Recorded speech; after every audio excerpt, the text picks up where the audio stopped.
I got home from a business trip and noticed my slippers were still wet. I asked Mary if we'd had anyone over. She froze for just a second, then laughed it off. Come on, you know I'm terrible with people. I just like quiet weekends at home. Isn't that what you always said you loved about me? That I'm so low maintenance? I gave her a vague smile and waited until she left to go shopping. Then I went through the apartment, room by room. Someone had used my razor. A pair of pajamas in the closet had been worn. But the kicker? The box of condoms in the nightstand was completely empty. 2 days, 12 condoms. Guy had stamina, I'll give him that. I swallowed my anger and pulled out my phone. Get me all the security footage from our building for the past 2 days. And keep it quiet. Next day at work, the footage was already in my inbox. I clicked it open and scrubbed through. Clear as day. Time stamped down to the second. Starting 3 days ago, some guy had been coming and going from my place. A lot. The last clip was from an hour before I got home. The elevator opened. He stepped out with his arm around Mary's waist. They stopped right outside our door and kissed. Long, slow, the kind of kiss where you can't tell where one person ends and the other begins. Mary's hand slipped inside his coat. I'd never seen her like that. So eager. So hungry. I knew exactly who he was. Dean Gilbert, Mary's new assistant. I'd seen his resume. 25, fresh back from some program overseas. 6'1", with the kind of face that gets you places. The video froze on him kissing her neck. I closed the window and leaned back. That's when someone knocked. 2 quick raps. Come in. The door opened, and there he was, Dean Gilbert, in a fitted light gray suit that showed off his height, every hair in place. His eyes had that cocky confidence you see in young guys mixed with something lazier, almost smug.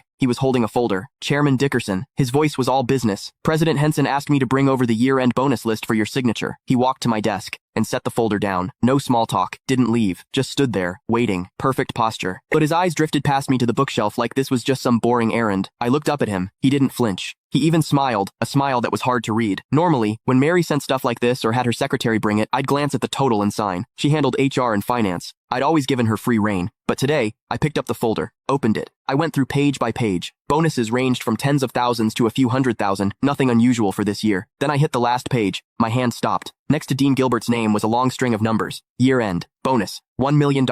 And in the notes, +1 company BMW, 730 Lee, $1 million.